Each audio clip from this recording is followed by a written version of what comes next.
Ne laissez pas l'anxiété vous déprimer. Écoutez maintenant et soyez libre pour toujours. Message de Dieu. Avez-vous déjà eu l'impression que l'anxiété vous envahissait silencieusement, comme si un poids invisible vous écrasait la poitrine, sans relâche, même au petit matin? Comme si personne ne comprenait vraiment ce qui se passait en vous. Peut-être vivez-vous exactement cela aujourd'hui, souriant à l'extérieur, mais criant intérieurement. Et au milieu de cette bataille silencieuse, une question surgit, que vous n'avez peut-être jamais posée à voix haute, mais qui hurle au plus profond de votre âme. Dieu se soucie-t-il vraiment de ce que je ressens? Ne quittez pas cette vidéo. Ce que vous allez entendre pourrait bien être le début de votre libération. Ce message a été sauvé par Dieu et aujourd'hui, de manière surnaturelle, il vous a atteint. Ce n'est pas une coïncidence. C'est une invocation divine. Il y a des douleurs qui écrasent l'âme, des angoisses qui volent la paix, affaiblissent la foi et nous font croire que nous sommes seuls. Mais aujourd'hui, Jésus s'adresse à vous. Oui, à vous qui êtes fatigués de lutter contre des pensées qui s'emballent, des nuits blanches, des peurs sans nom. Cette parole s'adresse à ceux qui sont sur le point d'abandonner, mais qui gardent encore une lueur d'espoir. Car il existe un secret spirituel qui peut briser les chaînes de l'anxiété qui vous emprisonnent. Et ce n'est pas n'importe quel secret, c'est quelque chose que presque personne ne réalise en lisant les Écritures. Et c'est pourquoi peu vivent la vraie paix. Dans cette vidéo, vous n'entendrez pas de conseils généraux. Vous recevrez une vérité divine qui peut transformer votre vie. Ce qui sera révélé dans les paroles suivantes a le pouvoir de vous libérer à jamais. Mais vous devez persévérer jusqu'au bout, car Jésus a réservé quelque chose de spécial à ceux qui persévéreront jusqu'à la dernière seconde.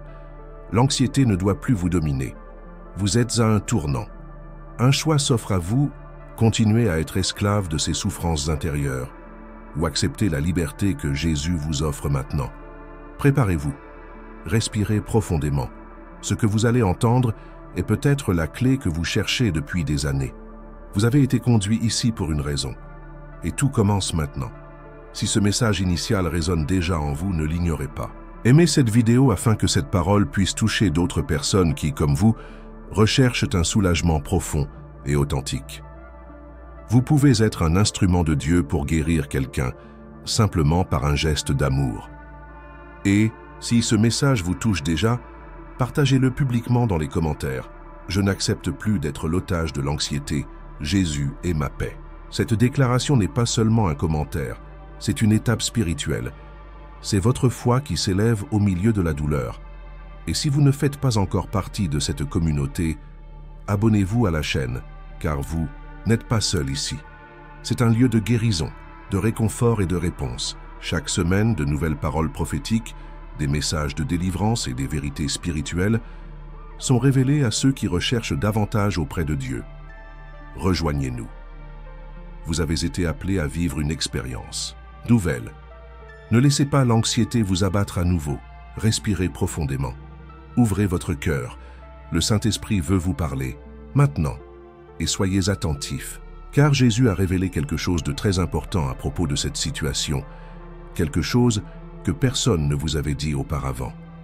Ce qui sera dit ensuite pourrait être le tournant que votre âme attendait tant.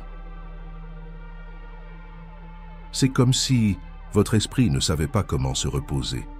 Vous vous réveillez déjà en pensant aux mauvaises perspectives de la journée.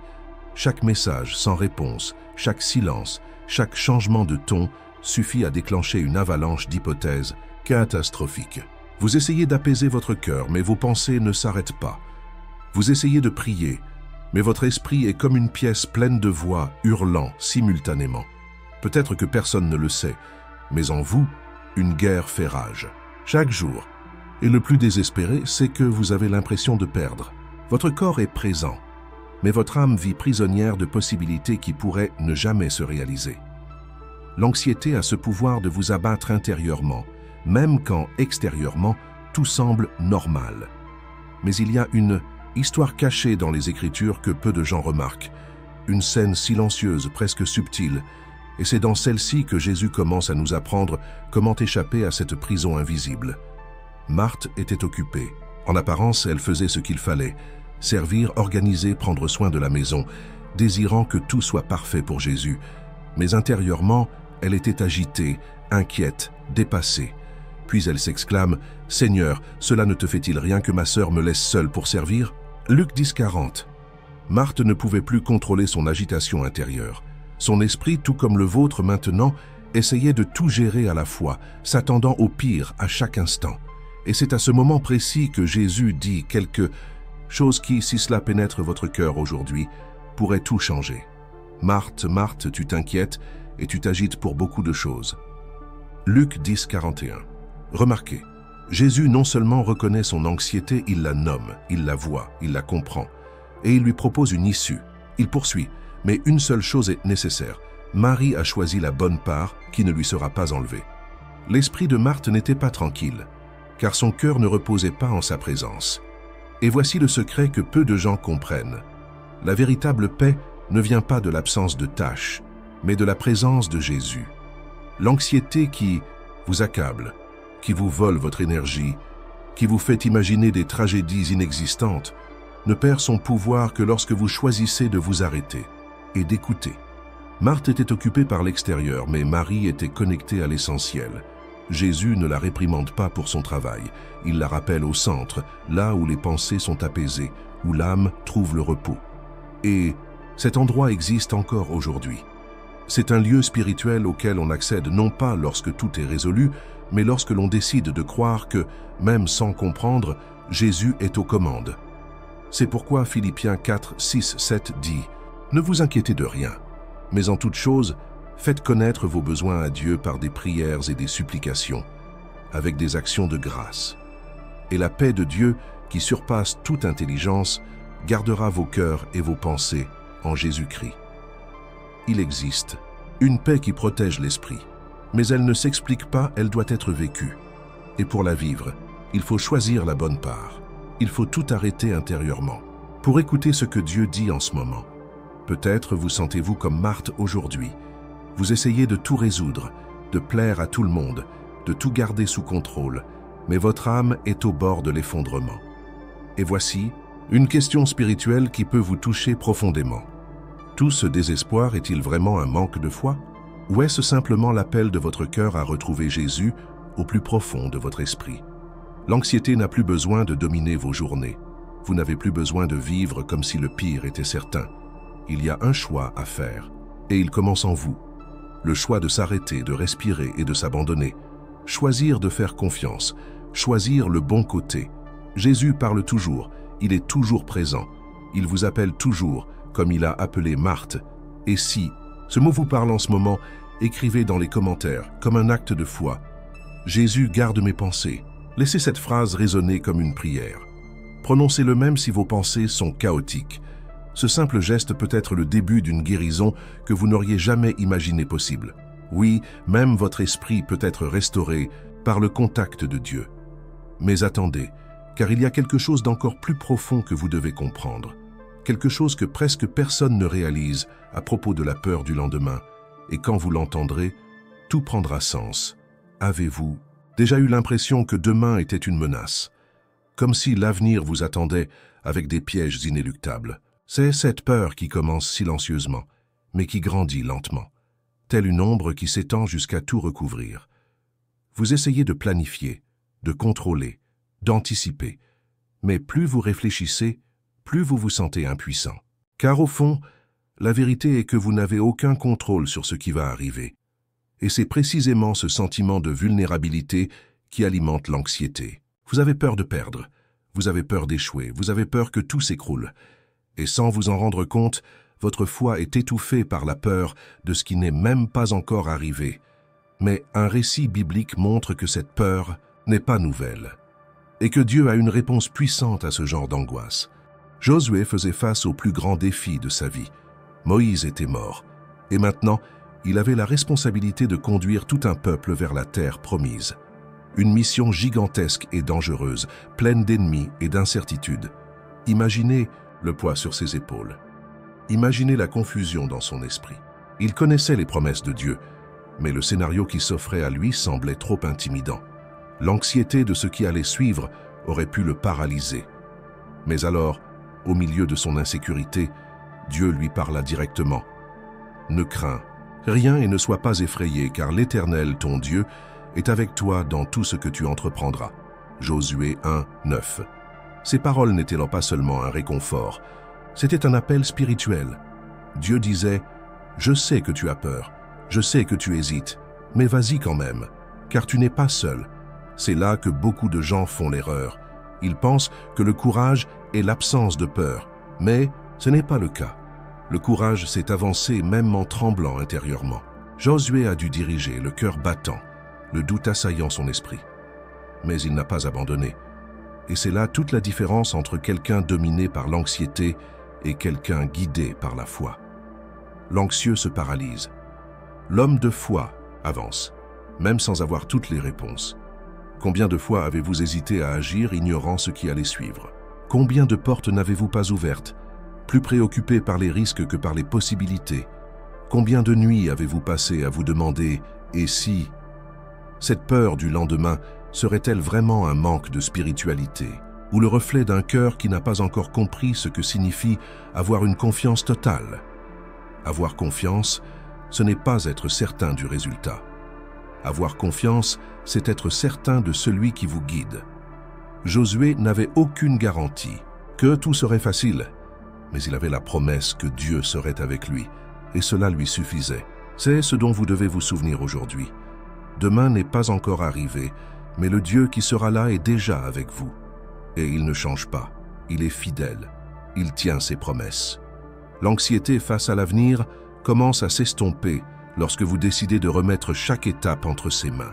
Lorsque vous cessez de vouloir tout contrôler et commencez à dépendre de sa présence, peut-être que ce qui vous abat n'est pas ce qui va réellement arriver demain, mais plutôt ce que votre esprit a imaginé. Peut-être luttez-vous contre des scénarios qui n'existeront même pas. Et cela sape votre énergie, votre foi, votre espoir.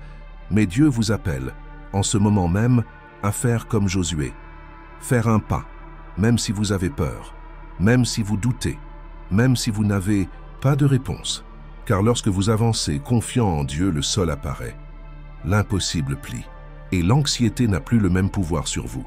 Si vous voulez vivre ce genre de foi, écrivez dans les commentaires « Je remets mon avenir entre les mains de Dieu ».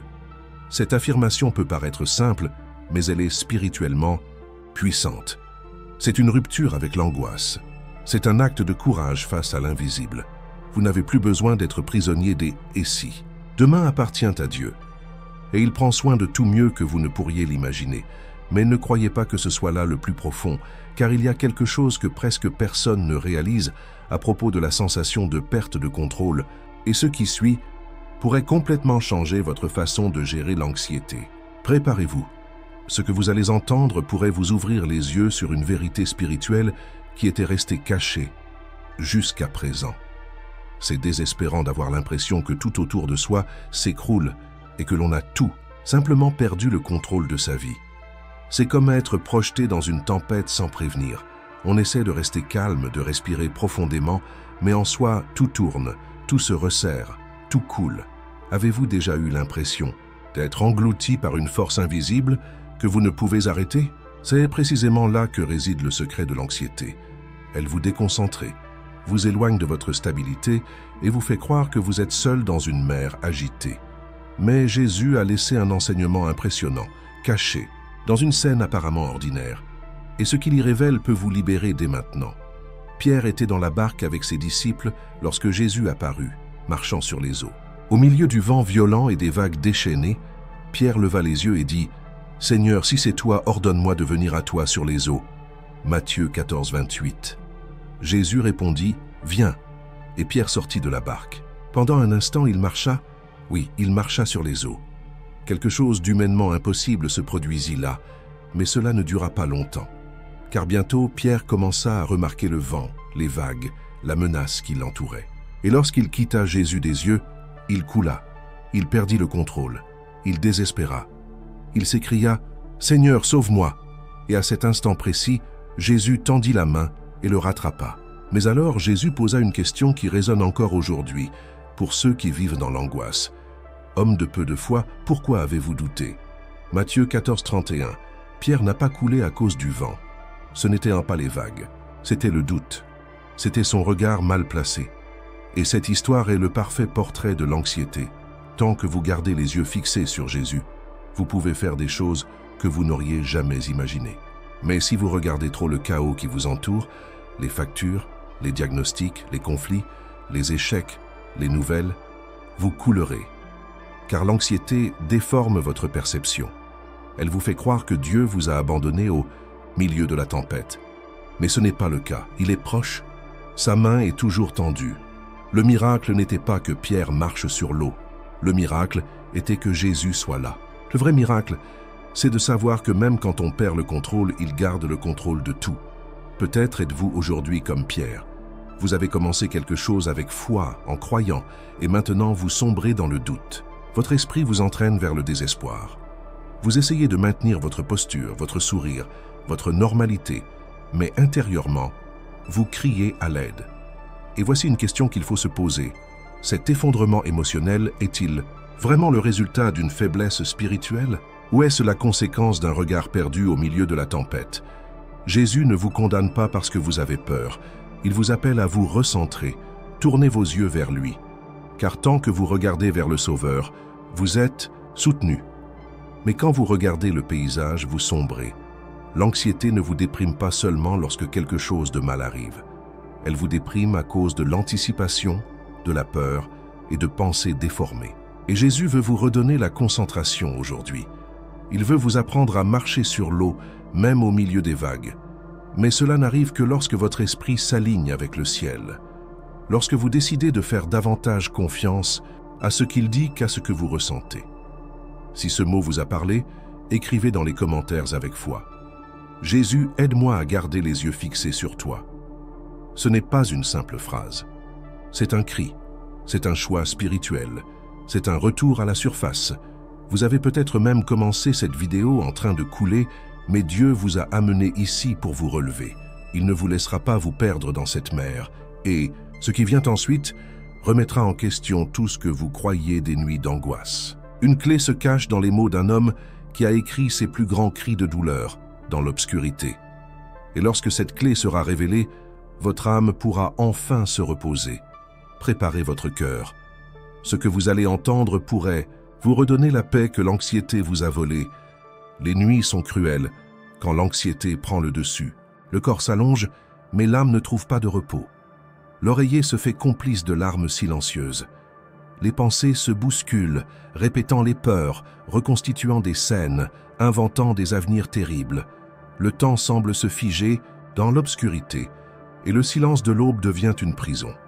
On essaie de dormir, mais c'est comme si quelque chose en soi nous en empêchait. Une oppression dans la poitrine, une sensation étrange, l'impression que quelque chose de terrible est sur le point d'arriver. C'est une souffrance solitaire, car personne ne la voit, mais Dieu la voit, Dieu l'entend.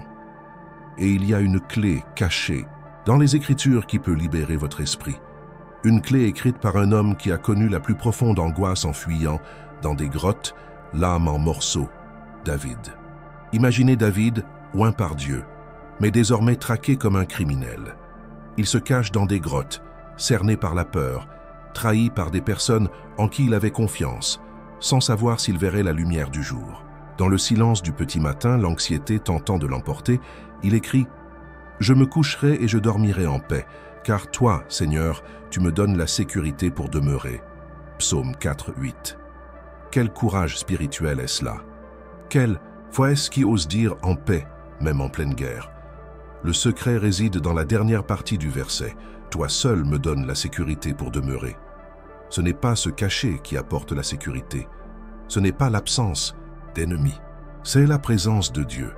Même au milieu du chaos, David avait appris quelque chose que beaucoup d'entre nous oublient.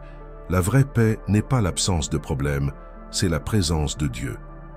Avez-vous déjà pensé que votre insomnie n'était peut-être pas seulement physique, mais spirituelle? Que votre esprit est peut-être si agité parce que vous essayez de porter seul des fardeaux que seul Jésus peut porter. Le problème n'est pas que vous cherchiez à résoudre les problèmes, mais que vous essayez de le faire loin du secret, loin de la présence apaisante. L'anxiété perturbe le sommeil, car elle nourrit la peur de l'invisible. Mais lorsque vous comprenez que vous êtes protégé par Dieu, même si le monde extérieur s'effondre, Votre âme trouve refuge. Ce n'est pas de la magie, c'est de l'abandon. C'est s'allonger, fermer les yeux et déclarer « Je sais que je ne peux pas tout contrôler, mais j'ai confiance en ceux qui le peuvent. » David n'a pas trouvé la paix parce que tout était résolu. Il l'a trouvée en abandonnant tout. Et c'est la clé dont vous avez besoin aujourd'hui. Au lieu de lutter contre vos pensées, abandonnez-les. Au lieu de tourner en rond, retirez-vous vers Dieu. La prière avant de dormir peut être l'acte le plus puissant de votre nuit. Non pas pour changer le paysage extérieur, mais pour changer votre environnement intérieur. Le Saint-Esprit est le seul capable d'apaiser ce qu'aucun remède ne peut atteindre, votre âme. Si ce message vous parle en ce moment, écrivez dans les commentaires « Seigneur, prends le contrôle de ma nuit ». Faites de cette phrase votre prière. Ne dormez pas comme quelqu'un qui craint ce qui pourrait arriver. Dormez comme quelqu'un qui fait confiance à celui qui a le contrôle, même les yeux fermés. Et si cette parole vous fortifie, cliquez sur « J'aime » en signe de foi. Votre « J'aime » peut aider d'autres personnes, comme vous, à trouver le repos au cœur de leur guerre intérieure. Partagez cette vidéo avec une personne de votre entourage qui a du mal à dormir. Soyez un vecteur de guérison pour une âme fatiguée. Il s'agit d'une mission spirituelle et elle commence par un simple geste. Et maintenant, préparez-vous, car ce qui va suivre pourrait vous confronter profondément. On raconte l'histoire d'un prophète qui, malgré des miracles, fut rongé par une dépression émotionnelle si intense qu'il souhaita mourir. Mais c'est dans cet abîme que Dieu révéla quelque chose de surnaturel. Et c'est peut-être précisément ce que vous avez besoin d'entendre aujourd'hui. Il y a des moments où le corps ne répond pas, mais ce n'est pas physique. C'est comme si l'âme hurlait et que personne ne l'entendait. Une tension surgit de nulle part, une angoisse suffocante. Le cœur s'emballe sans raison apparente et cette étrange sensation surgit, comme si quelque chose de terrible allait arriver. C'est une sensation pesante, presque inexplicable, comme si le monde pouvait s'effondrer à tout moment. L'anxiété a ce pouvoir. Elle met en scène des tragédies avant même qu'elles n'existent. Et dans cette oppression silencieuse, beaucoup se demandent, serait-ce spirituel? Dieu aurait-il pu se détourner de moi? Mais il y a une histoire dans les Écritures qui révèle un secret profond sur des moments comme ceux-là. Et elle commence avec un homme qui, même après avoir vu le feu descendre du ciel, avait l'impression de mourir intérieurement. Il s'appelait Élie. Après l'un des plus grands miracles rapportés dans la Bible, la confrontation avec les prophètes de Baal et la manifestation surnaturelle de Dieu sur le mont Carmel, Élie s'enfuit. Oui, celui qui a osé affronter des centaines d'hommes au nom du Seigneur est désormais seul dans le désert, en proie à l'effondrement émotionnel. Il s'assied sous un genévrier, lève les yeux au ciel et dit « C'est assez, Éternel, prends-moi la vie, car je ne vaux pas mieux que mes pères. » 1 Rois 19:4. Comment quelqu'un d'aussi rempli de la présence de Dieu a-t-il pu en arriver là? Car le problème n'est pas toujours un manque de foi. Parfois, c'est une accumulation de pression. Élie n'était pas faible spirituellement, il était épuisé émotionnellement. Cela doit être compris par beaucoup de ceux qui luttent contre l'anxiété et en ont honte. L'anxiété n'est pas un manque de foi, c'est le signe que votre âme est blessée et a besoin de soins, pas de jugement. Et puis Dieu apparaît, mais pas comme Élie l'aurait imaginé. D'abord un vent violent. Dieu n'est pas dans le vent. Puis un tremblement de terre. Dieu n'est pas dans le tremblement de terre. Un feu, pas encore. Enfin un léger murmure. Et dans ce murmure, Élie reconnaît sa présence. C'est profondément symbolique. Car lorsque l'anxiété est à son comble, tout semble trop bruyant à l'intérieur. Mais la guérison vient dans le silence, au plus profond de nous-mêmes, dans la douce caresse de Dieu sur notre âme. Dieu n'a pas ignoré la douleur d'Élie. Au contraire, il a envoyé un ange, lui a offert du pain, de l'eau, du repos. Et puis il l'a guidé. Élie avait besoin d'être nourri avant de pouvoir poursuivre sa mission. Et c'est peut-être exactement ce que Dieu veut faire avec vous maintenant. Vous nourrir, vous apaiser, vous ressourcer, pour que plus tard, vous puissiez continuer. Le verset qui résonne avec ce moment est 1 Roi 19:7. « Lève-toi et mange, car le chemin est trop long pour toi. » Dieu reconnaît le fardeau du voyage, mais il fournit aussi la nourriture nécessaire. L'anxiété peut tenter de vous abattre, mais ce n'est pas la fin. Dieu ne vous a pas créé pour vivre écrasé par les émotions. Il veut vous élever, nourrir votre âme, et vous montrer qu'il y a toujours un but, même lorsque tout semble sombre. Mais ce n'est pas tout. Quelque chose d'encore plus puissant est sur le point d'être révélé. Il y a une scène dans le Nouveau Testament où la tempête extérieure reflétait le chaos intérieur des disciples, et ce que Jésus a fait sur ce bateau pourrait bien changer radicalement votre perception du silence de Dieu. Préparez-vous à quelque chose d'extraordinaire. Imaginez-vous au milieu d'une tempête si intense que les vagues semblent plus grosses que tout espoir. Le vent souffle violemment, le ciel se referme comme si la création elle-même hurlait de désespoir, et l'eau commence à envahir le bateau, menaçant tout autour. Imaginez maintenant que même dans cette situation extrême, celui qui pourrait tout résoudre d'un seul mot dort. Oui, il dort. C'est la scène décrite dans l'évangile de Marc. Les disciples étaient terrifiés, des hommes forts, habitués à la mer mais submergés par une peur si paralysante qu'ils ne pouvaient que s'écrier « Maître, ne te soucies-tu pas de savoir si nous périssons ?» Marc 4,38. Leur question résonne encore aujourd'hui dans le cœur de nombreuses personnes, aux prises avec des crises d'angoisse. « Seigneur, ne vois-tu pas ce qui m'arrive ?» L'anxiété a le pouvoir de déformer la réalité. Elle vous fait croire que vous êtes seul, même si ce n'est pas le cas. Elle vous convainc que vous allez couler, même si vous êtes dans le même bateau que le Sauveur. Et voici ce que beaucoup ne comprennent pas. Les disciples étaient avec Jésus, mais ils avaient encore peur. Être avec Jésus n'élimine pas la possibilité de ressentir de l'angoisse, mais cela change le dénouement de l'histoire. C'est dans cette tempête que Jésus se lève et prononce 3 mots qui changent tout. Silence vent, silence mer. Et soudain tout redevient calme. Silence, paix, équilibre. Mais avant cela, il regarde les disciples et leur demande « Pourquoi avez-vous si peur? N'avez-vous toujours pas la foi ?» Marc 4,40.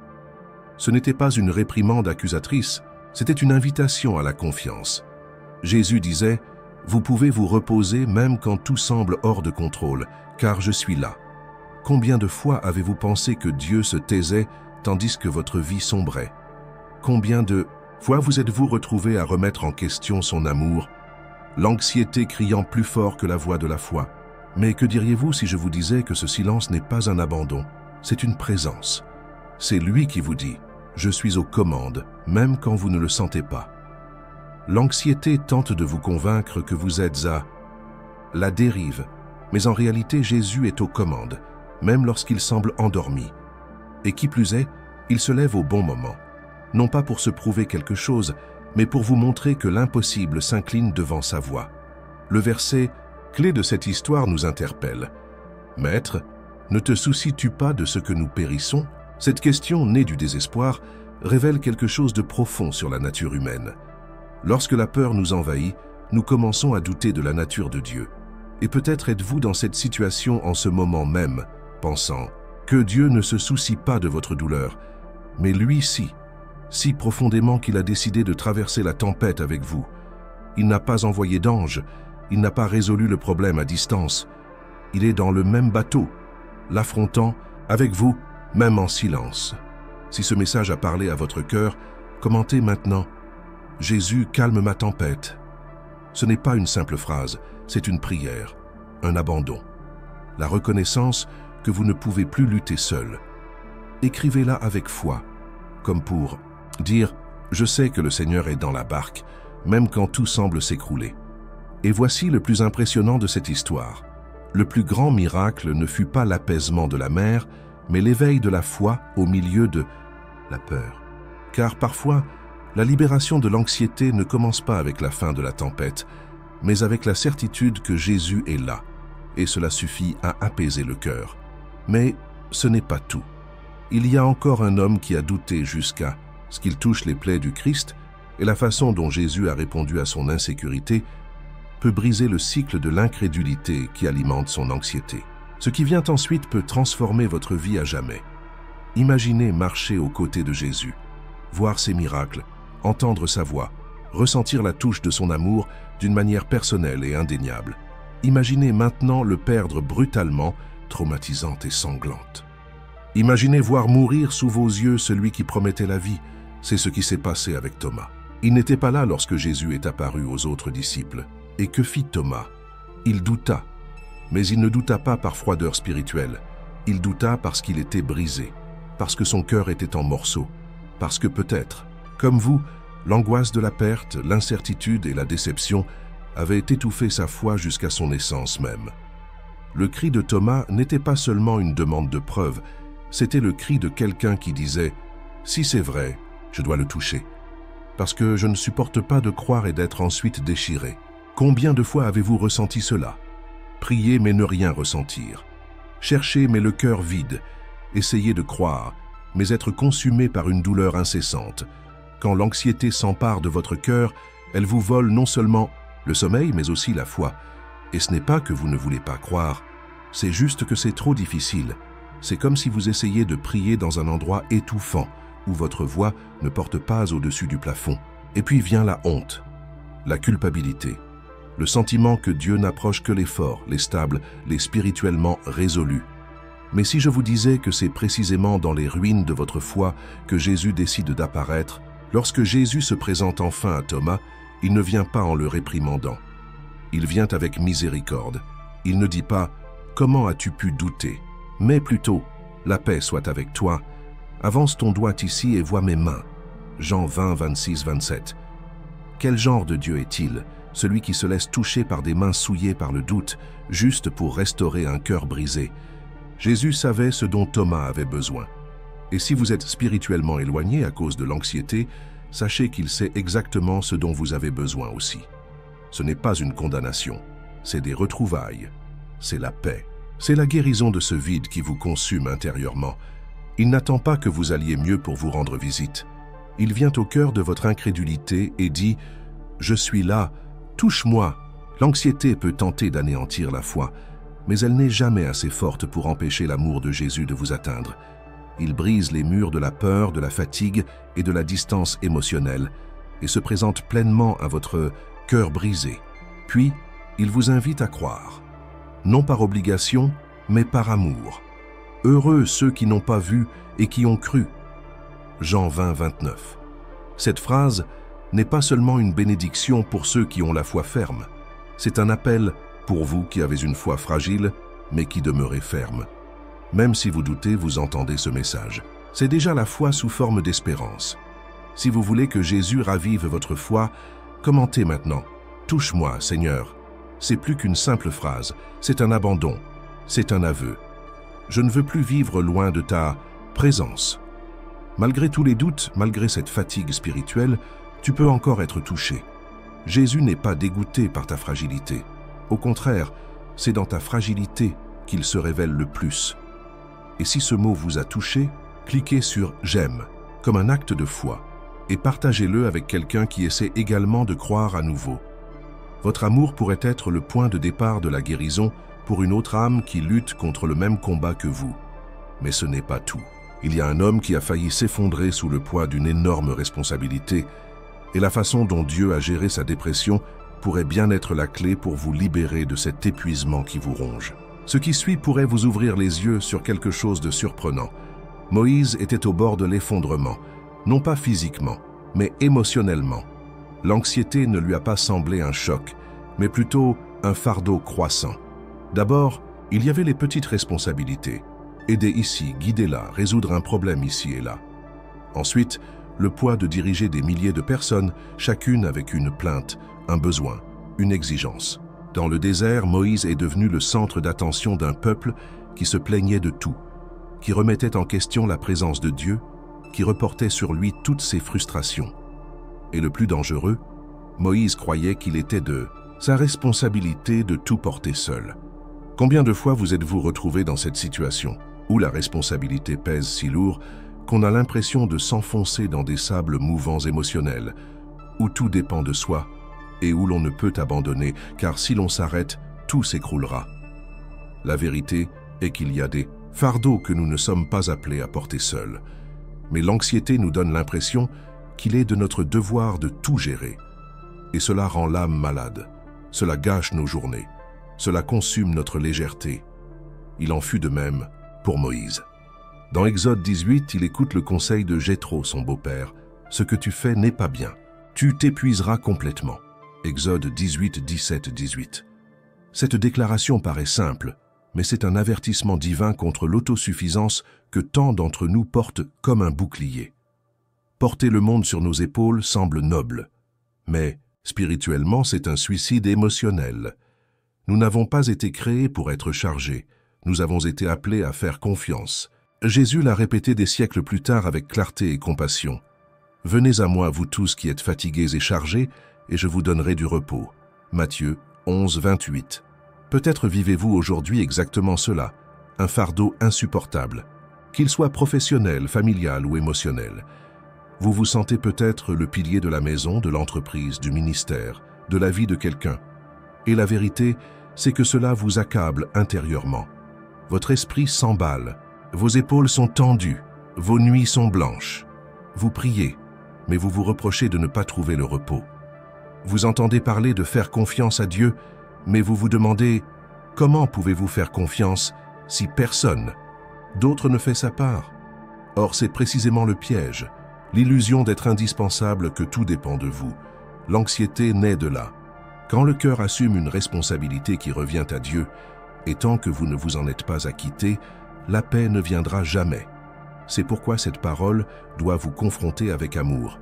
Votre anxiété pourrait-elle être le signe que vous avez cessé de vous reposer en Dieu et que vous avez commencé à trop compter sur vous-même?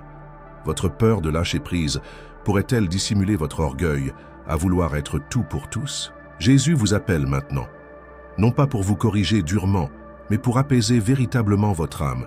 Il dit « Abandonne-toi, fais-moi confiance, laisse-moi porter ce qui te détruit. » Vous n'êtes plus obligé de vivre ainsi.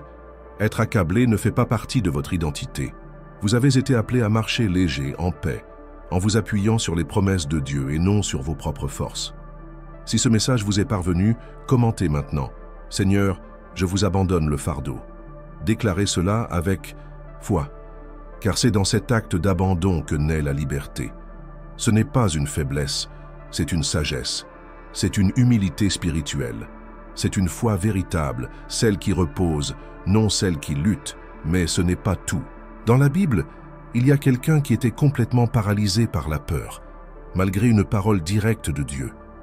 Ce que le Seigneur a fait avec lui pourrait vous ouvrir les yeux sur un principe qui révèle le pouvoir de l'anxiété sur vous. Ce qui suit pourrait transformer radicalement votre façon de gérer les pressions de la vie. Gédéon se cachait, non seulement de ses ennemis, mais aussi de la responsabilité que Dieu lui avait confiée. Il était en quête de survie, sans but. Il battait du blé au pressoir, un espace exigu, sombre et caché, lorsque l'ange du Seigneur apparut. La scène à elle seule révèle l'impact de l'anxiété. Lorsqu'elle prend le dessus, même les tâches les plus élémentaires se transforment en actes de peur. L'âme entre dans un état d'alerte permanent.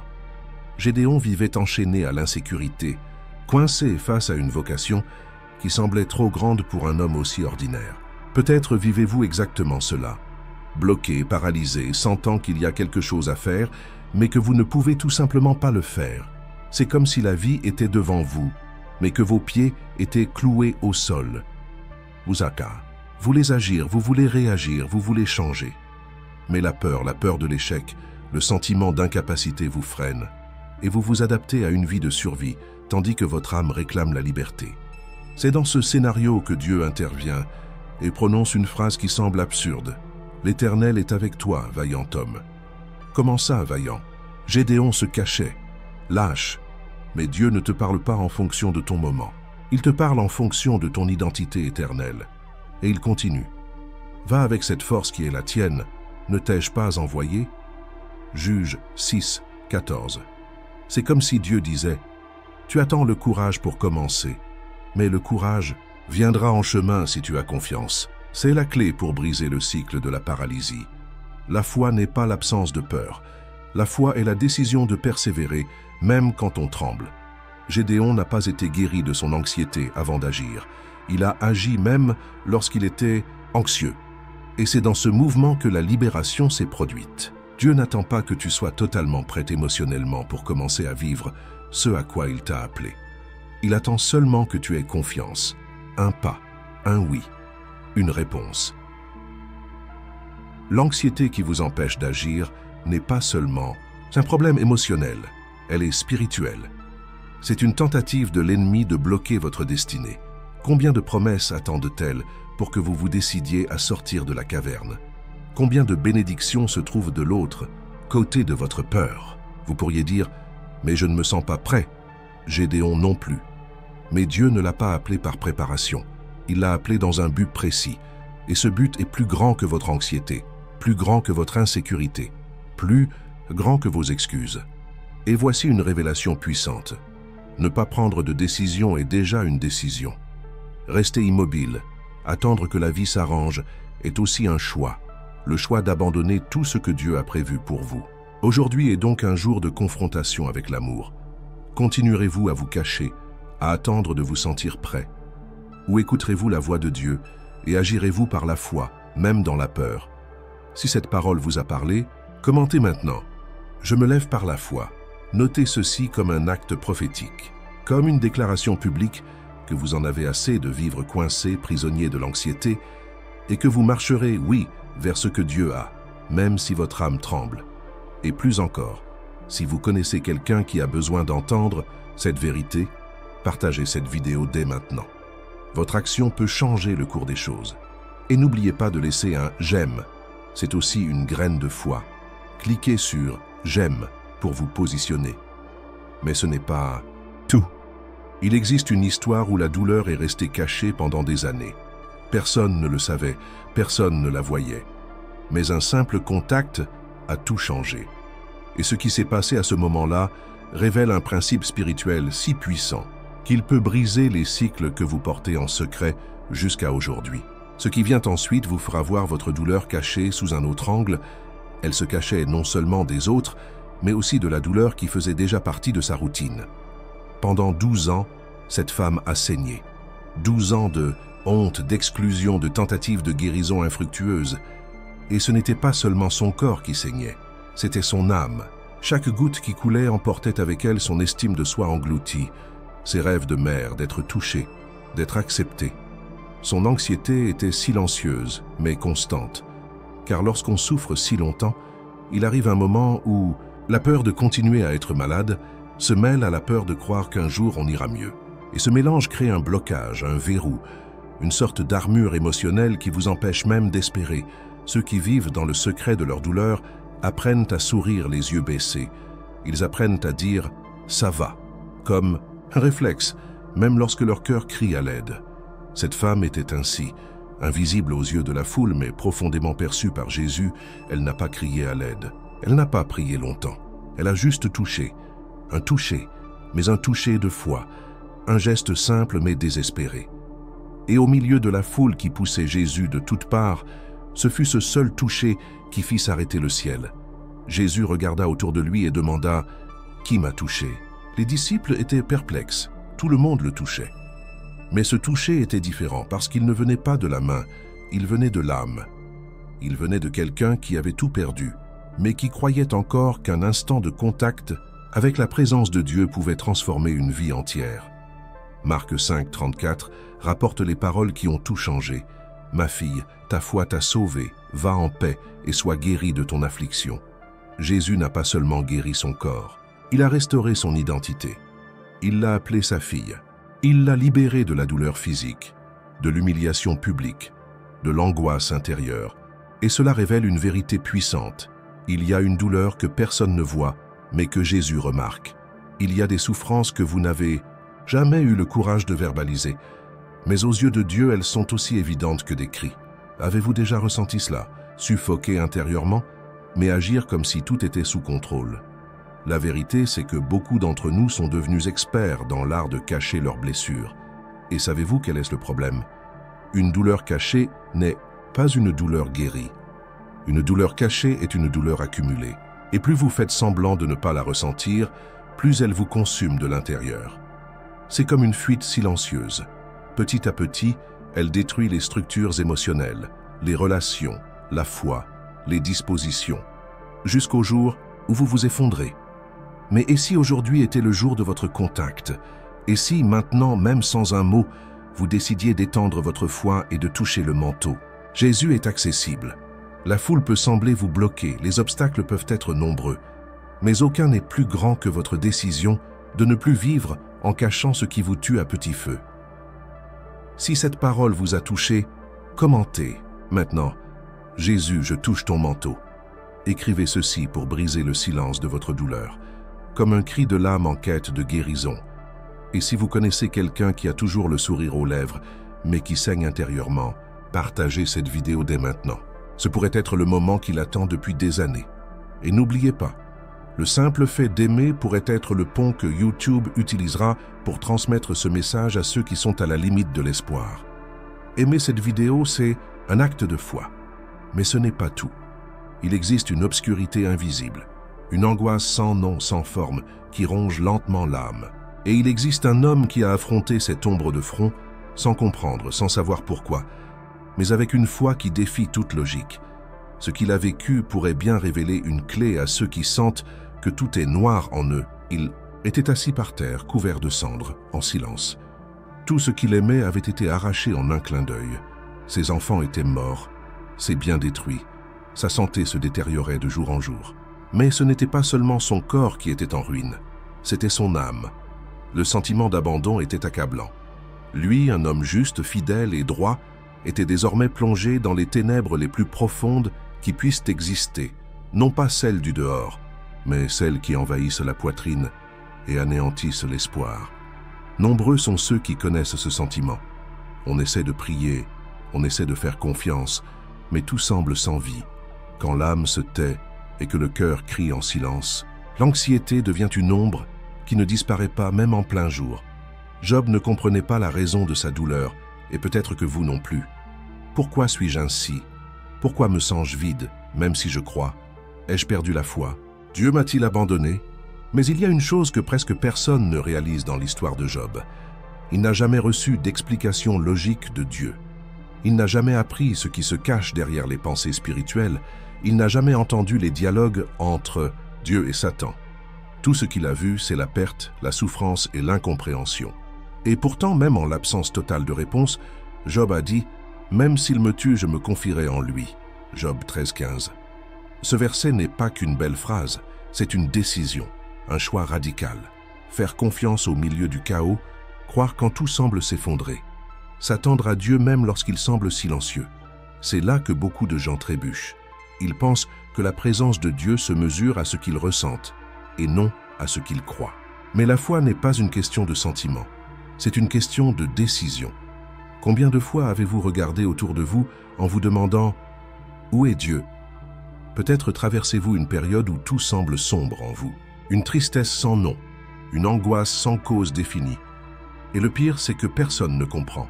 On vous regarde et vous dit « Tu as tout, pourquoi es-tu comme ça ?» Et vous ne savez pas comment réagir. L'anxiété, lorsqu'elle s'installe dans le silence, est cruelle. Elle occulte les couleurs du monde, efface les saveurs de la vie, inspire l'esprit de l'intérieur. Vous pouvez être au milieu d'une foule et pourtant vous sentir seul. Vous pouvez être à l'église, à écouter la parole, et pourtant avoir l'impression que rien ne passe. Mais écoutez ceci, le silence de Dieu n'est pas une absence, c'est une préparation. C'est un polissage, c'est une réponse future sous la forme de la patience présente. Et voici quelque chose de puissant. L'histoire de Job s'est terminée par une restitution. Mais le plus beau n'était pas qu'il ait finalement reçu le double, c'était ce qui s'est passé en lui pendant le processus. La foi autrefois théorique s'est transformée en expérience. La confiance autrefois logique s'est transformée en conviction. Job n'est pas simplement reparti avec plus de biens, il est reparti avec une révélation plus profonde de qui est Dieu. Et c'est ce que vous devez comprendre maintenant. Cette obscurité à laquelle vous faites face ne durera pas éternellement. Et elle ne définit pas votre valeur. Même sans réponse, même sans sentiment, même sans compréhension, vous pouvez choisir de faire confiance. Ce choix vous libère de la prison de l'anxiété, car faire confiance à Dieu au milieu du chaos, c'est déclarer qu'il est plus grand que la douleur, plus grand que le doute, plus grand que la peur. Si ce message a parlé à votre cœur, commentez maintenant, même sans comprendre « J'ai confiance en toi, Seigneur ». Écrivez ceci comme un acte de résistance contre l'obscurité émotionnelle qui tente de vous dominer, comme un cri de foi au milieu du silence. Mais ce n'est pas tout. Il existe une force qui vous soutient même lorsque vous pensez abandonner. Une grâce qui se manifeste précisément au moment où vos forces s'épuisent. Et la personne qui a vécu cela portait en elle une douleur profonde, y compris une épine que personne ne pouvait ôter. La révélation qu'il a eue est peut-être exactement ce dont vous avez besoin pour avancer aujourd'hui. Il fut un temps dans la vie de Paul où, bien que rempli de l'esprit, qu'il ait vu des miracles et qu'il fut un instrument de guérison et de conversion, il se surprit à implorer Dieu de le soulager. À 3 reprises, il implora la délivrance d'une écharde dans la chair, une douleur si profonde et persistante qu'elle sapait ses forces et le rendait vulnérable. Mais le ciel ne répondit pas par la guérison. La réponse fut dure, déconcertante et en même temps pleine de puissance. « Ma grâce te suffit, car ma puissance s'accomplit dans la faiblesse. » 2 Corinthiens 12, 9. Cette déclaration change tout, car parfois, le soulagement recherché ne vient pas comme on l'attend. On demande que l'anxiété disparaisse, que la douleur s'évanouisse, que la paix s'installe, mais elle est toujours là, insistante. Et alors on se demande, Dieu m'ignore-t-il?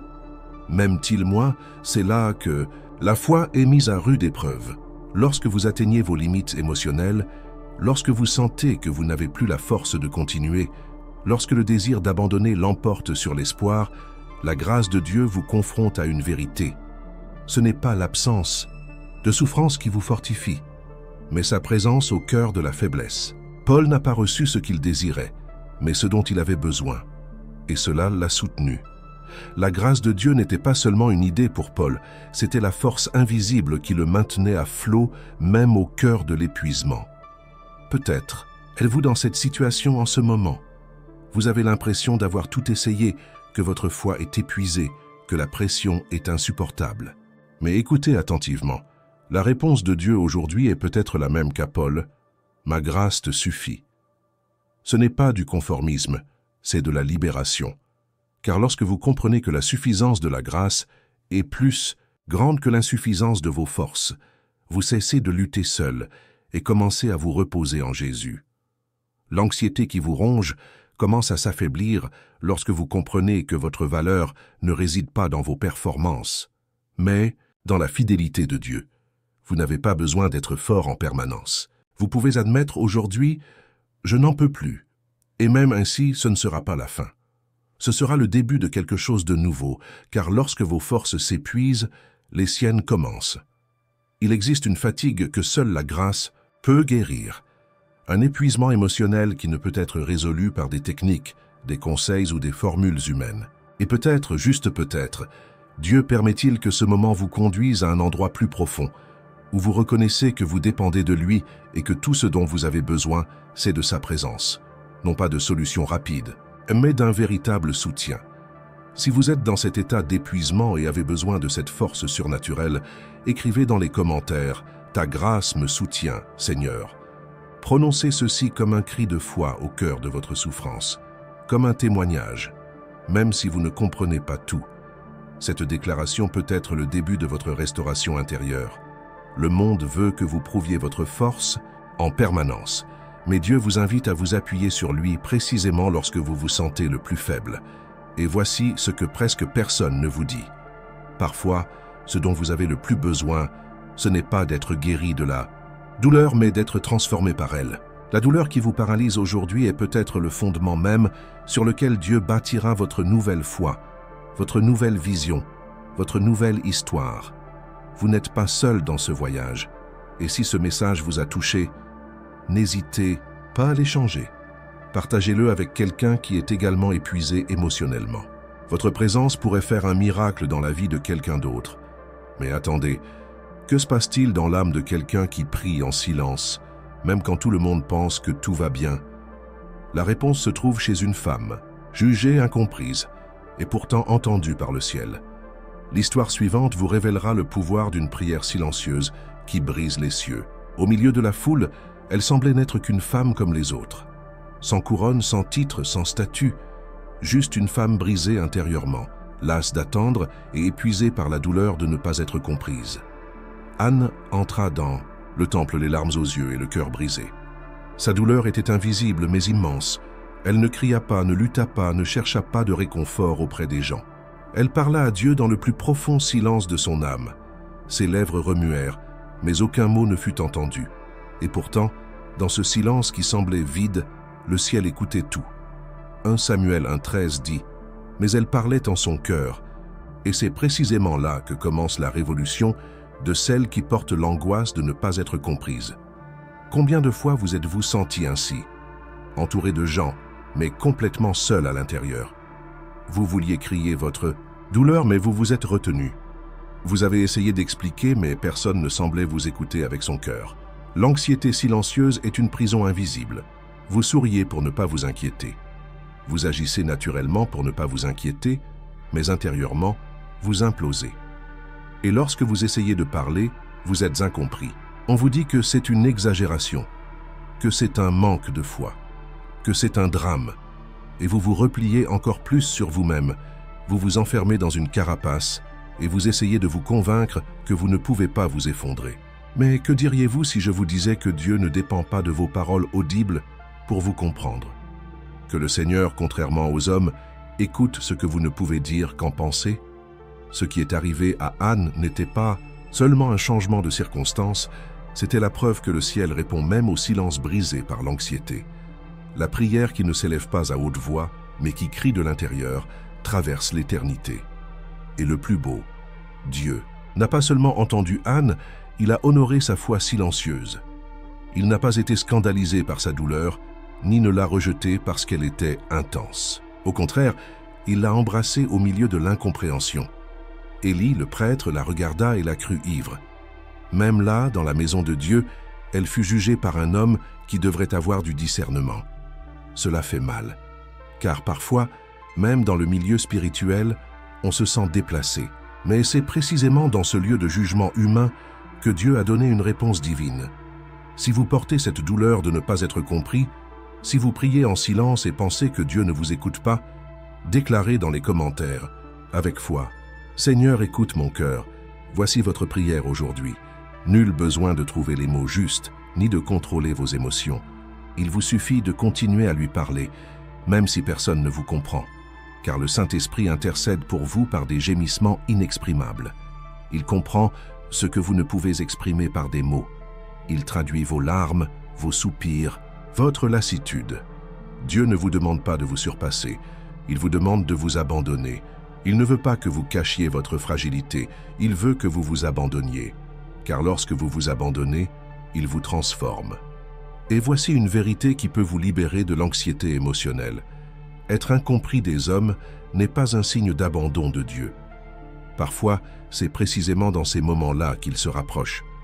Car ce que les autres ne voient pas, il le voit. Ce qui est inaccessible, il le touche. Anne quitta ce temple avec le même scénario, mais avec un esprit différent. Car Dieu ne change pas seulement ce qui est autour, il change ce qui est à l'intérieur.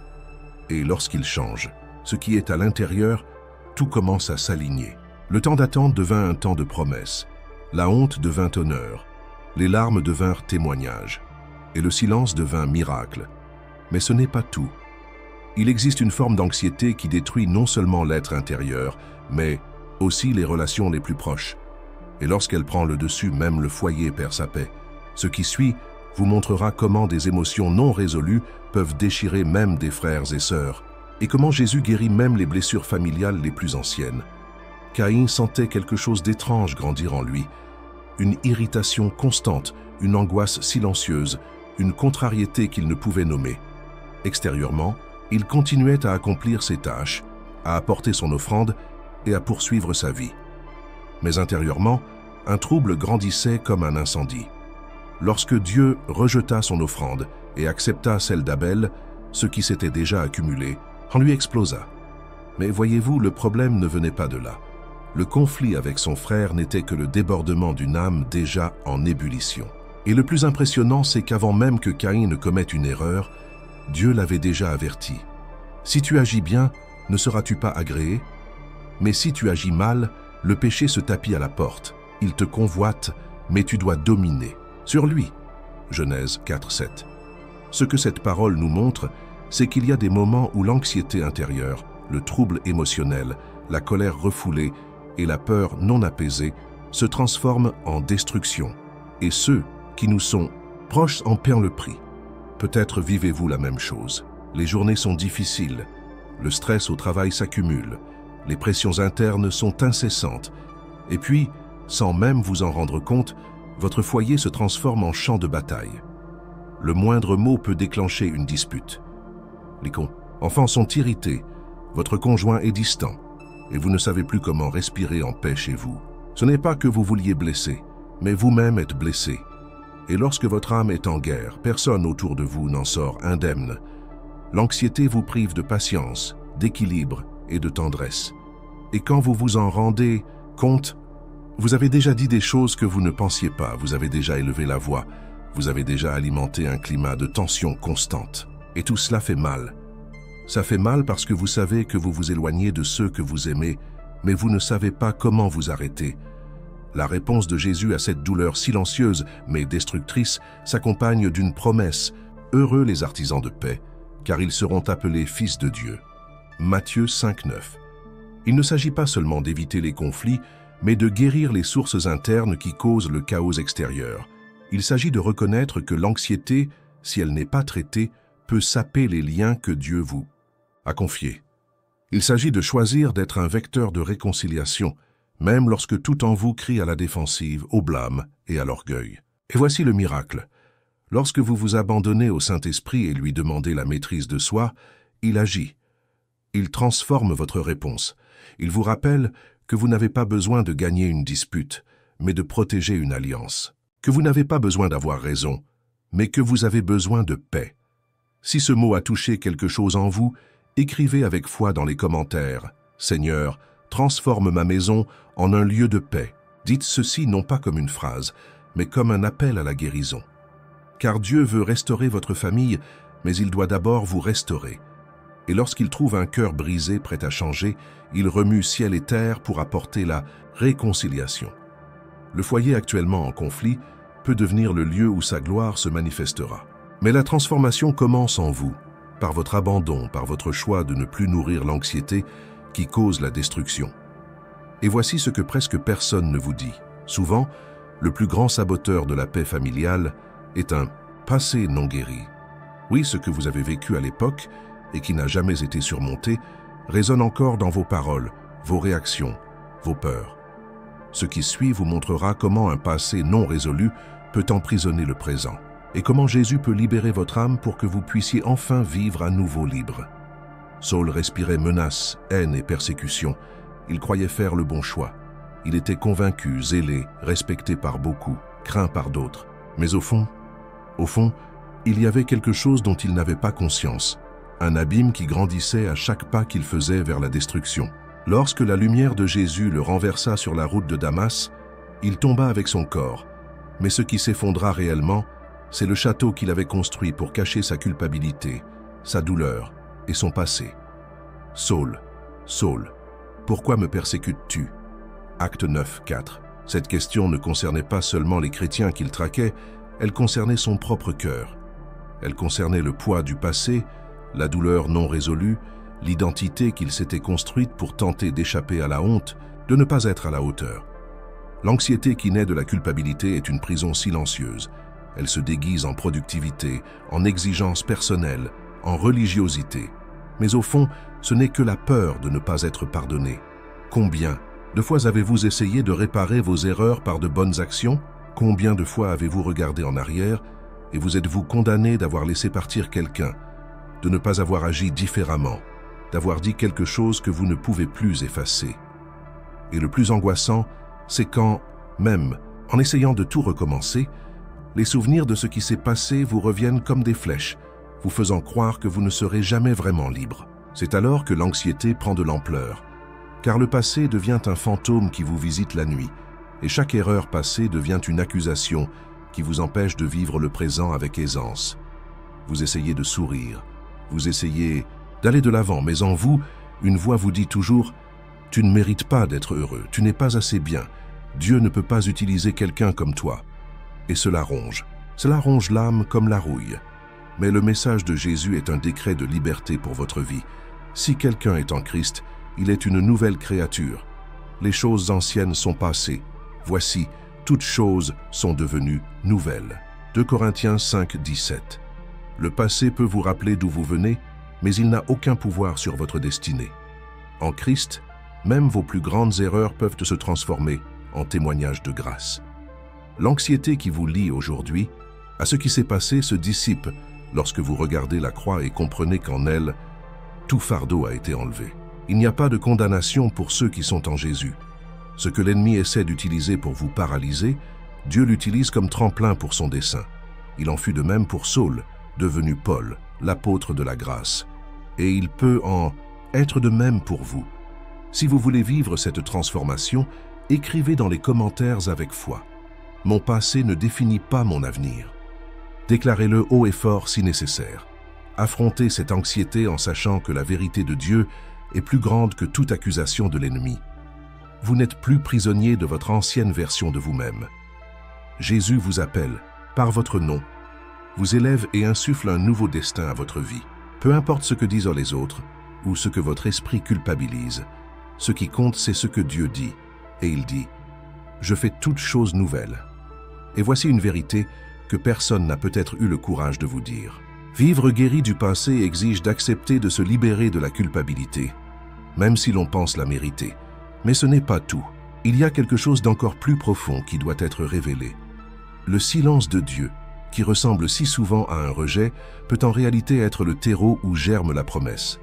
Et cela peut tout changer. Jésus n'est pas arrivé en courant. Il n'a pas immédiatement mis fin à la souffrance. Il n'a pas empêché Lazare de mourir, Marie de pleurer, Marthe de s'interroger, ni le deuil d'envahir la maison. Il est resté silencieux. Et c'est peut-être le moment le plus bouleversant de toute l'histoire, lorsqu'ils annoncent que leur ami est malade et que Jésus ne vient tout simplement pas. Le cœur crie à l'aide, mais la réponse ne vient pas. Le temps passe. Les prières s'élèvent, mais le ciel reste silencieux. Quiconque a vécu des nuits blanches sait ce que c'est. L'anxiété hurle, mais le ciel semble fermé. On prie, on jeûne, on crie, mais rien ne change. Et petit à petit, une question surgit au plus profond de l'âme. Dieu m'a-t-il oublié? C'était pareil avec Marthe et Marie. Quand Jésus arrive enfin, cela fait 4 jours de mort, 4 jours de douleur, 4 jours de silence. Et Marthe, le cœur partagé entre foi et frustration, dit « Seigneur, si tu avais été là, mon frère ne serait pas mort. » Jean 11, 21. Combien de fois avez-vous pensé cela vous aussi? Seigneur, si tu avais agi, je n'aurais pas perdu ce travail, cette relation, ce membre de ma famille. L'esprit essaie de comprendre les voies de Dieu, mais le cœur ne ressent que l'absence. L'âme s'effondre émotionnellement et spirituellement, car le silence fait mal. Et c'est alors que l'anxiété s'installe comme une ombre insistante, exigeant des réponses, exigeant le contrôle, multipliant les pensées de peur. Mais Jésus, même face à la douleur, ne se justifie pas. Il dit simplement « Si vous croyez, vous verrez la gloire de Dieu » Jean 11, 40. Car le silence de Dieu n'est pas un signe d'indifférence. C'est un terrain fertile pour un miracle. Jésus n'était pas absent. Il préparait quelque chose de bien plus grand. Lazare est ressuscité, non pas au temps de Marthe, ni au temps de Marie, mais au temps parfait de la gloire. Ce qui semblait être la fin était en fait le théâtre d'une révélation bien plus profonde. Le silence n'était pas un rejet, c'était une stratégie divine. C'était un amour qui agit au-delà de toute logique. C'était une réponse sans explication rationnelle. Le silence de Dieu crie des promesses qui ne sont pas encore arrivées, mais qui ne cesseront jamais de s'accomplir. Peut-être êtes-vous dans cette situation. Vous attendez, vous priez, et vous ne comprenez pas pourquoi Dieu n'a pas encore agi. Mais que diriez-vous si je vous disais que votre attente n'est pas une punition, mais plutôt une construction? Que diriez-vous si je vous disais que dans le silence, Dieu façonne en vous quelque chose qu'aucune réponse immédiate ne pourrait accomplir? L'anxiété veut vous faire croire que le ciel est fermé, mais la foi vous rappelle que Jésus arrive toujours. Même si tout semble retardé, il vient. Et lorsqu'il vient, il apporte la vie là où tous ont déjà décrété la mort. Le silence n'est pas la fin de l'histoire. Il n'est que l'intervalle entre la douleur et la gloire. Si ce mot vous a parlé, écrivez avec foi dans les commentaires. Même dans le silence, j'ai confiance. Prononcez comme quelqu'un qui refuse de se laisser abattre par le doute. Écrivez comme un acte spirituel, comme une graine de foi. Car l'anxiété se nourrit de l'absence de réponse, mais la véritable paix naît de la confiance. celle qui croit même quand rien n'a de sens. Même lorsque l'horloge humaine indique qu'il est temps, l'horloge divine dit « Voici venu le temps de ma gloire ». Mais ce n'est pas tout. Que se passe-t-il lorsque la vie perd son éclat, lorsque plus rien ne semble avoir de sens, et que la douleur étouffe même l'envie de continuer? Et si l'anxiété n'était pas seulement de la peur, mais le cri d'une âme qui a oublié ce que signifie la vraie joie? Ce qui vient ensuite pourrait transformer votre perception du monde. À quand remonte la dernière fois où vous vous êtes senti vraiment vivant? Pas seulement respirer ou exister, mais ressentir une joie authentique d'être là. La vérité, c'est qu'il y a des moments où votre âme semble s'éteindre, où la luminosité de vos journées s'estompe et où ne reste qu'un cycle gris de répétition, de pression et de vide.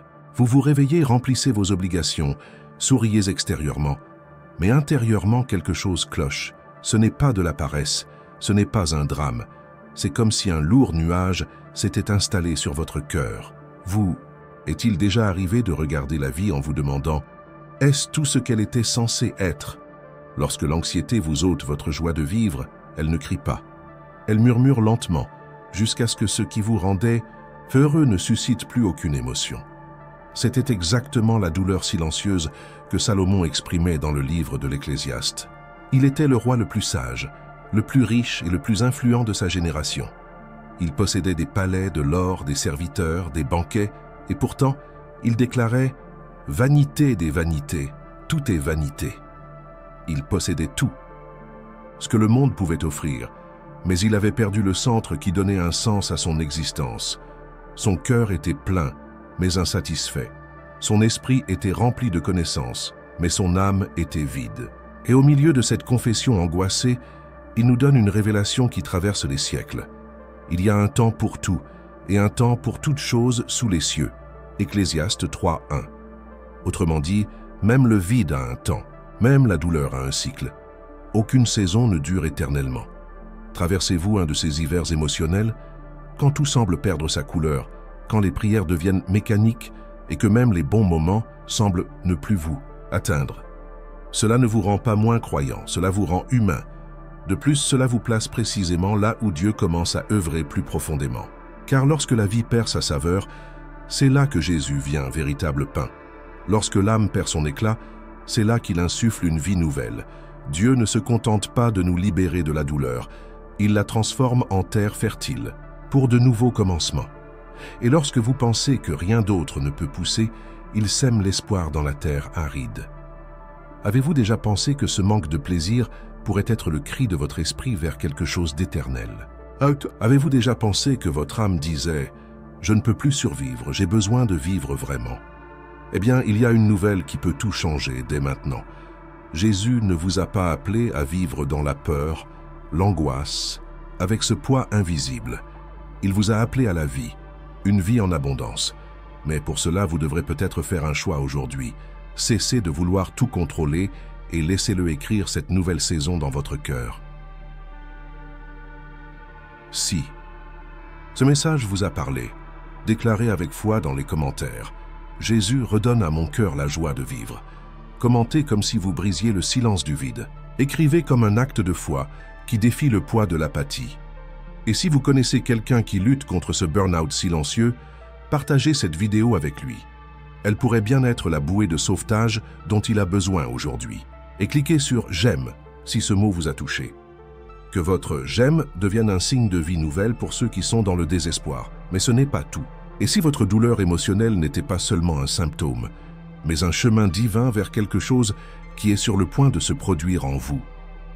Il y a un moment que personne ne voit, un tournant invisible, où tout commence à se mettre en place même quand on a l'impression que tout s'écroule. Ce qui vient ensuite pourrait complètement redéfinir votre compréhension de l'action de Dieu au cœur du chaos. Avez-vous déjà eu honte d'être fatigué? Comme si la faiblesse était un échec spirituel, comme si le fait de ne plus pouvoir supporter la fatigue prouvait que votre foi était faible. Combien de fois avez-vous pensé « Si je faisais vraiment confiance à Dieu, je ne ressentirais pas cela ». Ce poids caché, cette pression intérieure silencieuse a brisé bien des cœurs. Lorsque l'anxiété s'installe, même les plus forts se sentent faibles, et ceux qui ont toujours soutenu leur entourage ne peuvent plus se soutenir eux-mêmes. Et le pire, c'est que dans cette fragilité, beaucoup sont rongés par la culpabilité. Car quelqu'un a enseigné que la vraie foi ne tremble pas, qu'un serviteur de Dieu ne pleure pas, que ceux qui ont confiance ne vacillent jamais. Mais est-ce vraiment vrai? La faiblesse pourrait-elle être l'absence de foi, ou pourrait-elle être précisément le terrain où Dieu se manifeste le plus? Pierre connaissait cet endroit. Celui qui marchait sur l'eau, qui déclarait avec audace qu'il n'abandonnerait jamais Jésus, était aussi celui-là même qui, quelques heures plus tard, nia le connaître à 3 reprises. Et ce n'était pas devant des soldats armés, mais devant une servante. Une simple question suffisait, et la peur l'emporta. Pierre échoua, trébucha et s'enfuit. Mais qu'a fait Jésus? Il ne l'a pas méprisé, il ne l'a pas remplacé.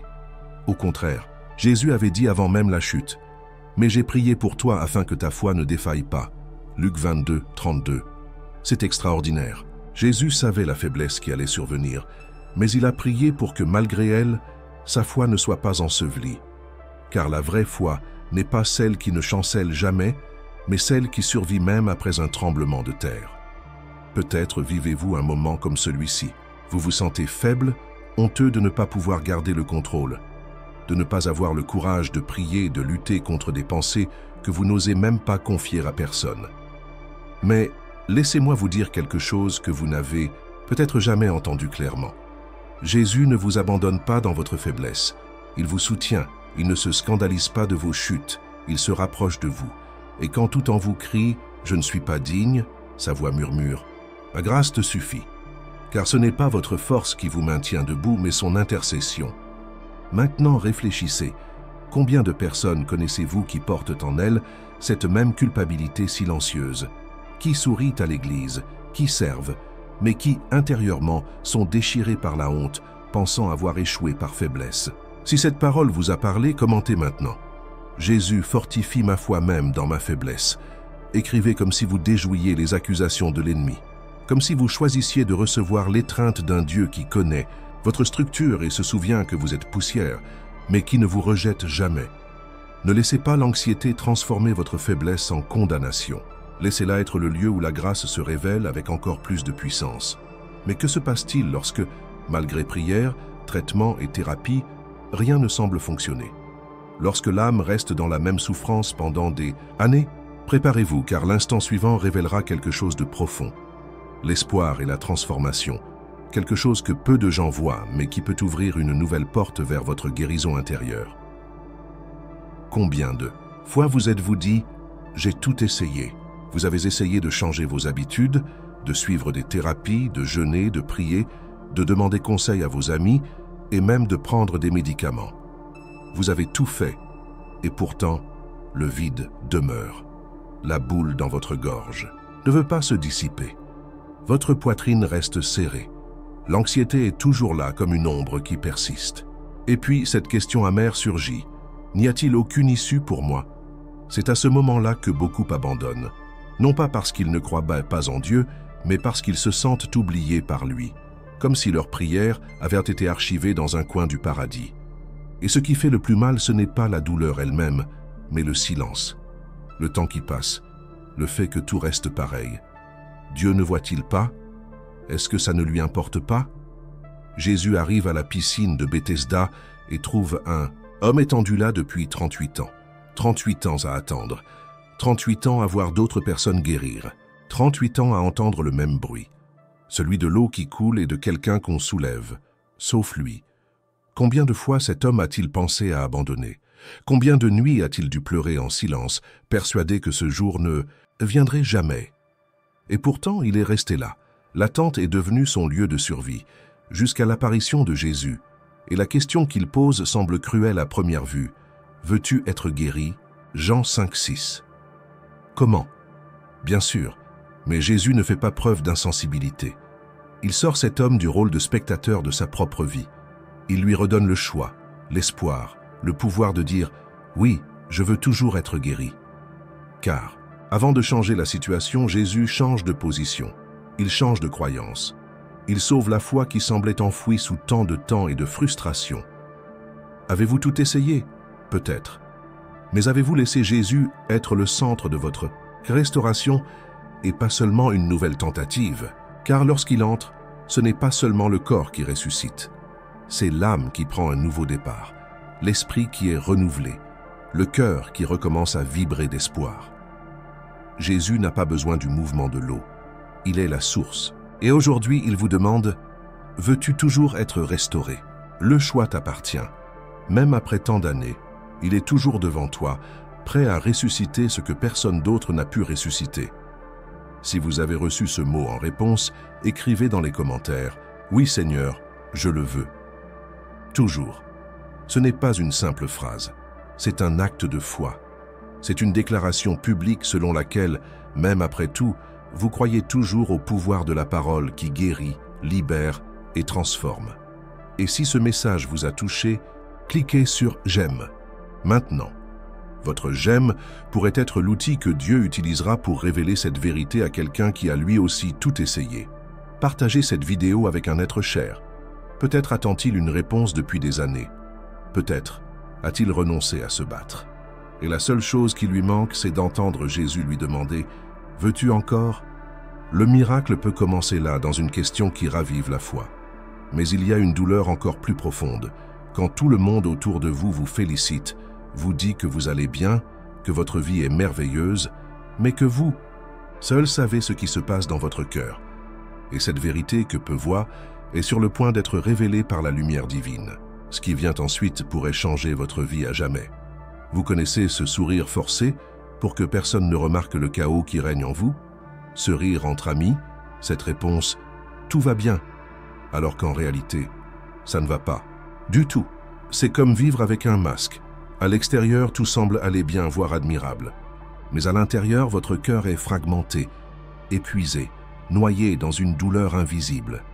Vous êtes-vous déjà surpris à penser, si quelqu'un savait ce qui se passe vraiment à l'intérieur, peut-être même qu'il resterait loin de moi. La vérité, c'est que beaucoup de gens vivent ainsi, brisés intérieurement, mais contraints de paraître forts. Et l'anxiété ne fait qu'empirer les choses. Elle ne crie pas, elle murmure. Elle vous dit qu'il faut sauver les apparences, que si vous montrez votre faiblesse, personne ne vous respectera, qu'il faut continuer à sourire même si vous ne voulez plus vivre. Il en fut de même pour Saül, le premier roi d'Israël. Aux yeux du peuple, il était l'homme parfait, grand, fort, élu de Dieu, victorieux au combat. Mais une guerre intérieure s'abattait sur lui, invisible à tous. Il était tourmenté spirituellement, accablé par une angoisse qui le consumait en silence. Extérieurement, c'était un roi respecté. Intérieurement, c'était un homme en ruine. Dans 1 Samuel 16, 14, il est écrit « L'esprit de l'Éternel se retira de Saül, et un esprit mauvais le tourmenta. » Imaginez, occuper une position d'autorité, jouir d'une reconnaissance publique, mais vivre dans l'oppression. Son anxiété se manifestait par des accès de colère, des impulsions incontrôlées, une instabilité émotionnelle. Il avait besoin de soulagement, de paix. Mais il essaya de trouver cette paix par des moyens extérieurs, humains, au lieu de chercher une restauration intérieure devant Dieu. Peut-être êtes-vous exactement comme ça. Tout le monde vous voit fort, quelqu'un qui a réussi, qui est spirituel, qui a de l'équilibre. Mais personne n'imagine les nuits où vous pleurez en secret, les crises que vous affrontez en silence, le désespoir qui vous ronge. Personne n'imagine que vous ayez jamais pensé à abandonner. Et le plus dur n'est peut-être pas la souffrance elle-même, mais la solitude de devoir la cacher. Mais aujourd'hui, Dieu vous dit « Je vois ce que personne ne voit ». Car, comme le dit 1 Samuel 16, 7, l'homme regarde à l'apparence, mais l'Éternel regarde au cœur. Dieu connaît la douleur que vous n'avez pas réussi à exprimer. Il comprend la peur qui paralyse, la honte de paraître faible, le vide que même le succès ne peut combler. Et il ne vous rejette pas pour autant. Il vous appelle à la guérison. Il ne veut pas que vous viviez selon les apparences. Il veut vous restaurer de l'intérieur. Si ce message s'adresse directement à votre âme, écrivez dans les commentaires « Seigneur, guéris ce que personne ne voit ». Ceci est votre prière. Ceci est votre cri. Ne gardez plus cette douleur en vous. Exprimez-la ouvertement. Dieu ne se laisse pas impressionner par votre apparence. Il se soucie de votre cœur, de votre moi intérieur qui crie à l'aide. Vous n'avez pas besoin de continuer à faire semblant d'être fort alors que vous êtes en miettes.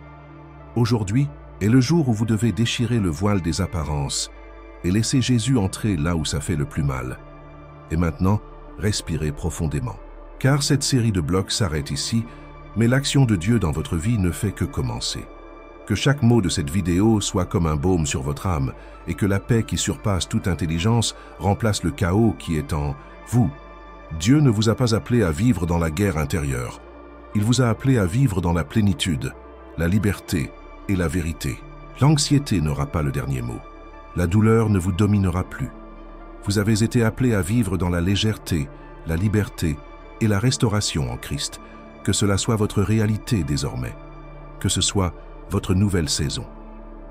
Avez-vous remarqué ce qui s'est passé ici?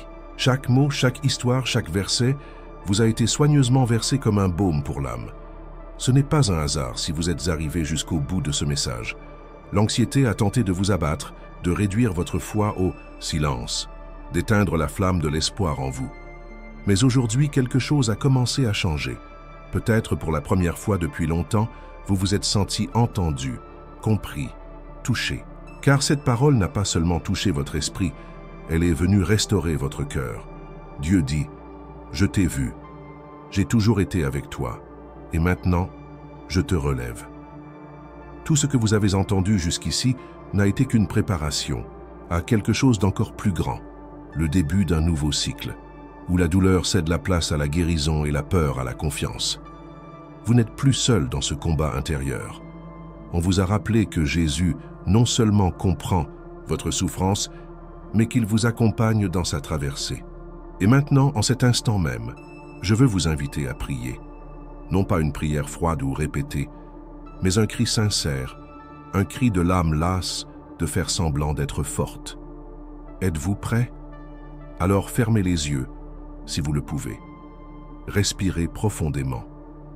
Laissez votre âme parler. Laissez votre esprit répondre au toucher de Dieu. Père, au nom de Jésus, je vous présente cette vie qui est arrivée jusqu'ici, qui a affronté des tempêtes intérieures dont personne ne sait rien. Vous savez combien ils ont essayé de résister, combien ils ont pleuré en silence, combien ils ont lutté seuls contre des pensées qui les oppriment. Mais aujourd'hui, Seigneur, je vous annonce la délivrance. Que toute racine d'anxiété soit déracinée immédiatement, que leur cœur soit envahi par une paix que le monde ne peut donner, que le Saint-Esprit enveloppe cette personne d'une présence si intense, si réelle, qu'elle sache, Dieu est là avec moi. Restaure, Seigneur, renouvelle, guéris les blessures invisibles, enlève le poids insupportable, efface la peur qui paralyse, et insuffle une vie nouvelle à chaque endroit sec. Que ce soit le début d'un temps de légèreté, de nouveaux commencements, de véritable repos. Au nom de Jésus. Amen. Si vous êtes arrivé jusqu'ici, c'est que Dieu accomplit quelque chose de puissant dans votre histoire. Ne laissez pas cette graine mourir. Restez fort, nourrissez votre foi. Ce que vous verrez dans la prochaine vidéo, déjà à l'écran, pourrait être la réponse dont vous aviez besoin pour achever cette libération déjà amorcée. Ne négligez pas cette continuité. Le Saint-Esprit veut vous emmener plus profondément. Si ce message vous a interpellé, ce que vous découvrirez dans la vidéo qui s'affiche actuellement sur votre écran pourrait changer encore plus votre vie. Ne partez pas sans l'avoir regardé, car ce qui suit pourrait bien être ce dont vous avez besoin pour votre guérison complète. Écrivez ici dans les commentaires « J'ai atteint la fin ». C'est plus qu'une phrase, c'est une déclaration spirituelle. C'est comme dire « Seigneur, je ne me suis pas arrêté en plein milieu. Je suis resté, je crois ». Et si ce mot vous a profondément touché, partagez cette vidéo avec quelqu'un qui lutte en silence. Vous pouvez faire le pont entre sa douleur et la réponse de Dieu. Ne sous-estimez pas l'impact d'un simple clic et abonnez-vous à la chaîne. Maintenant, il ne s'agit pas seulement de recevoir davantage de contenu, mais d'un acte de foi et de réciprocité. En vous abonnant, vous dites « Seigneur, je veux continuer à entendre ta voix. Je veux grandir, être restauré et rester proche de ta parole. » Et si Dieu vous surprenait dans les jours à venir, car il n'a pas encore achevé ce qu'il a commencé en vous. Et je termine avec cette promesse vivante de la parole. Celui qui a commencé en vous cette bonne œuvre la rendra parfaite pour le jour de Jésus-Christ. Philippiens 1:6. Que cette vérité soit gravée dans votre cœur. Vous n'êtes pas seul, et Dieu accomplit quelque chose de merveilleux en vous. Passez maintenant à la vidéo suivante, car ce que le Seigneur veut vous révéler pourrait être un tournant dans votre cheminement.